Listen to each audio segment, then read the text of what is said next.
London is Europe's leading financial center, and despite the crisis, it's still a magnet for investment bankers. Geraint Anderson lives there.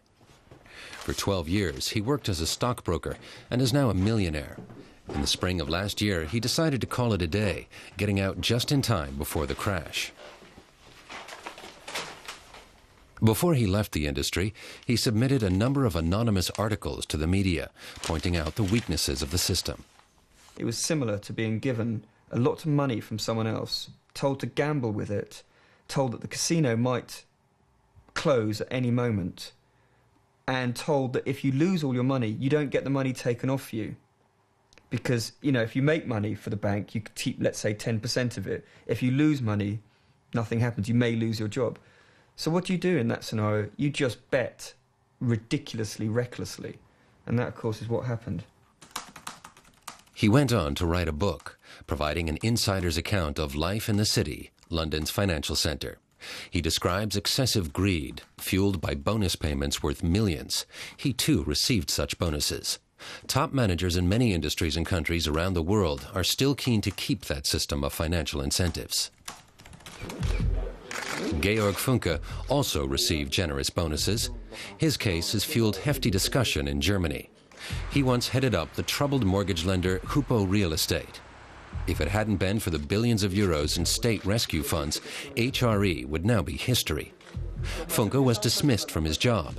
His contract was due to run until 2013. He's now suing to have his wages paid out until then, up to 12 million euros. Germany and other EU countries are pushing for a global deal on bankers' bonuses at the G20 summit in Pittsburgh.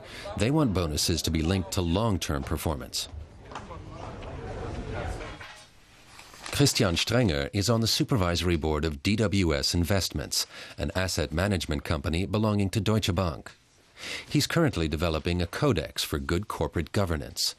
Voluntary self-regulation hasn't worked, so the German government is looking to push through a law that will allow bonuses to be paid out only after several years of good performance. Everything is offset. Someone may perform very well one year, but then poorly in the following years. It's a very simple system, like an account where everything is added up at the end. And bonuses are based only on what's really left for the company in the long term. But Geraint Anderson doesn't believe investment banking culture in London, Frankfurt, or anywhere else is likely to change. And he's also skeptical about whether any mixture of self-regulation and legal restriction will be effective in curbing the financial sector's excesses. You need international cooperation so that we don't have something like the crunch happen again.